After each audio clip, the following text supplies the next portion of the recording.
ముందు ఎంత లేదన్నా గొప్ప హీరో, మంచి హీరో ఉన్నప్పుడు పాటకి వచ్చే ఆదరణ వేరు. ఆ తర్వాత గొప్ప వాయిస్ ఉన్నప్పుడు ఆ పాటకొచ్చే ఆదరణ. అయన్నీ పోగా వెనకాల అప్పుడు పదం వైపు ఆలోచిస్తున్నాడు శ్రోత. ఈలోపు ఈ పదం వచ్చేలోపు ఆ గొప్ప వాయిసు, గొప్ప హీరో లేకపోతే పాట అసలు వాడి ఇంటి వరకు వెళ్ళట్లేదు కదా! కానీ అలాంటి గొప్ప వాయిస్‌లు మనం తెలుగులో ఎన్ని ఉత్పత్తి చేస్తున్నాం. ఇప్పుడున్న ఈ చైనా విద్యా వ్యవస్థ వల్ల.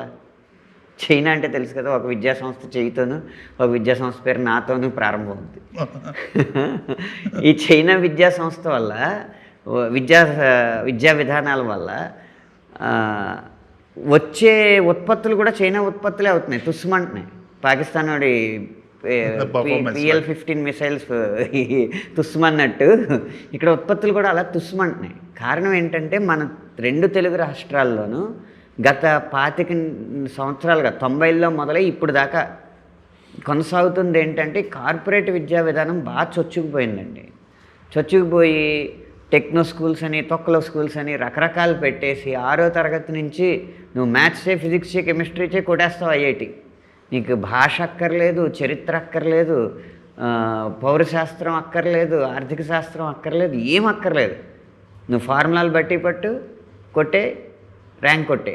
ఇదేలాగా తోమడం మొదలెట్టేటప్పటికి ఆడికి అసలు వాళ్ళలో ఉన్న ఏ కళ బయటికి రావట్లేదు. ఒకవేళ బయటకు వచ్చినా దాన్ని సానబెట్టుకోవడానికి సమయం ఇవ్వట్లేదు.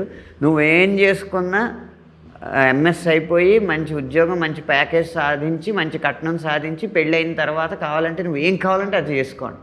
ఎందుకంటే పెళ్ళైన తర్వాత ఇబ్బంది పడేది తల్లిదండ్రులు కాదు కదా, పెళ్ళాలి కదా, పెళ్ళం పిల్లలు కదా.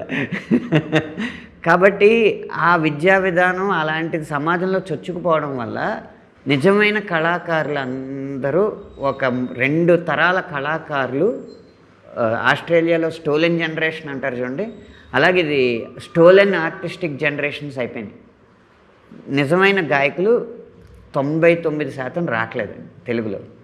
ముందు ఆ క్వాలిటీ ఉన్న గొంతు రావాలంటే ఆ క్వాలిటీ ఉన్న సాధన కావాలి. అది ఎవరూ చేయట్లేదు. అందుకని నార్త్లో వాళ్ళు చేసారా అంటే చేస్తున్నారని నేను అంటలే.